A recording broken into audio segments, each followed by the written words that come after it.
السلام علیکم دوستوں اس ویڈیو میں ہم بات کریں گے. میں نے پہلے بھی ایک ویڈیو اس بارے میں کی ہے, دوبارہ اس بارے میں ویڈیو کروں گے. دوستوں مجھے یہ سمجھ نہیں آتی کہ ہمارے ملک کا جو عدالتی نظام ہے یہ کب ٹھیک ہوگا. کیا یہ صرف جو ہے غریبوں کو پکڑنے کے لیے ہے؟ کیا اس میں امیروں کو کوئی سزا نہیں ہو سکتی, کوئی کچھ نہیں ہو سکتا؟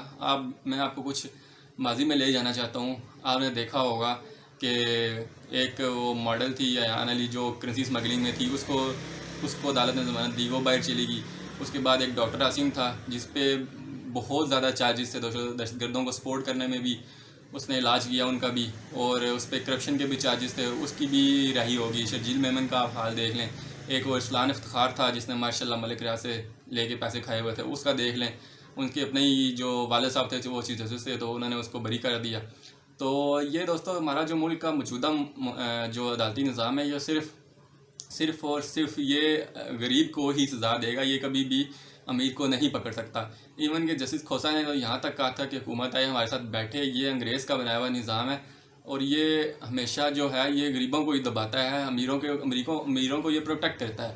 تو یہ وہی لا ابھی تک آپ چل رہا ہے. آپ نے اگر قانون پڑھا ہو تو بہت سی ایسی شکیں ہیں جو ابھی تک وہ انگریزوں کے قانون بھی چل رہی ہیں. ہم نے اپنا قانون تو بنایا ہی نہیں, نہ اس میں ہم نے کوئی امینڈمنٹ کی, وہ انہی کا بنایا ہوا لا تھا, اور کیونکہ وہ مسلمانوں کو دبانا چاہتے تھے انہوں نے وہ چیز بنائی تھی, تو ہم اسی کو آگے کیری آن کر رہے ہیں. اسی لیے غریب دبتا ہے اور امیر اس نظام سے بچ کے نکل جاتا ہے.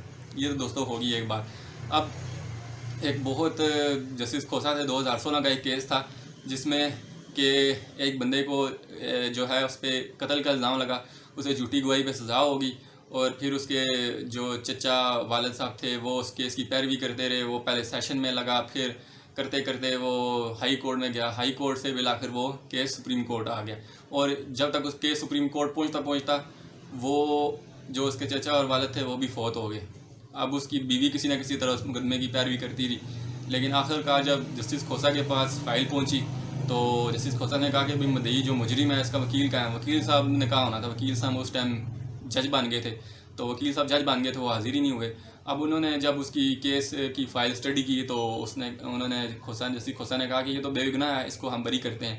لیکن دوستوں ستم ظریفی دیکھیے کہ جب اس کو بری کرنے کے لیے احکامات صادر ہوئے اور جب پتہ لگایا گیا تو وہ اس سے پہلے ہی جیل میں ڈیتھ ہو چکی تھی, اور اس کا ڈیتھ سرٹیفکیٹ بھی عدالت نہیں پہنچ سکا.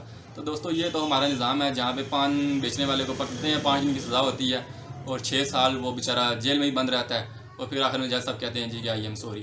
تو دوستوں یہ قانون جب تک نہیں بدلے گا عام آدمی کو انصاف کبھی بھی نہیں ملے گا. یہ انگریز کا بنایا ہوا قانون تھا جو انہوں نے مسلمانوں کو دبانے کے لیے بنایا تھا, اور اسی کو ہم آگے کنٹینیو کر رہے ہیں. اسی وجہ سے غریب پس رہا ہے اور امیر اس میں سے نکل جاتا ہے. آپ دیکھ لیں کہ کون سے امیر کو سزا ہوئی. ابھی دیکھ لیں یہ پاناما میں ایسا کبھی ہوا ہے کہ آپ نے اپنی پوری زندگی میں دیکھا ہے, یہ بلکہ دنیا کی ہسٹری میں نہیں ہوا کہ ایک سزا یافتہ مجرم جسے سپریم کورٹ آف پاکستان نے مجرم ڈکلیئر کیا ہو وہ ضمانت لے کے باہر چلا جائے. Can you imagine? یہ سینس بنتی ہے؟ کبھی آپ سوچ سکتے ہیں کہ اس طرح کے فیصلے ہو سکتے ہیں؟ تو دوستوں یہ ہماری جوڈیشری کا حال ہے. تو انہیں چاہیے کہ یہ آپس میں بیٹھیں, اس پہ قانون سازی ہو, اس کو بدلیں تاکہ جو امیر اور غریب کو یکساں انصاف مل سکے, تو یہ ایک ہیلدی معاشرہ ہم جنم پا سکے.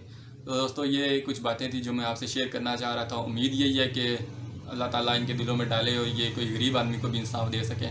تو ملتے ہیں انشاءاللہ نیکسٹ ویڈیو میں, تب تک کے لیے اللہ حافظ.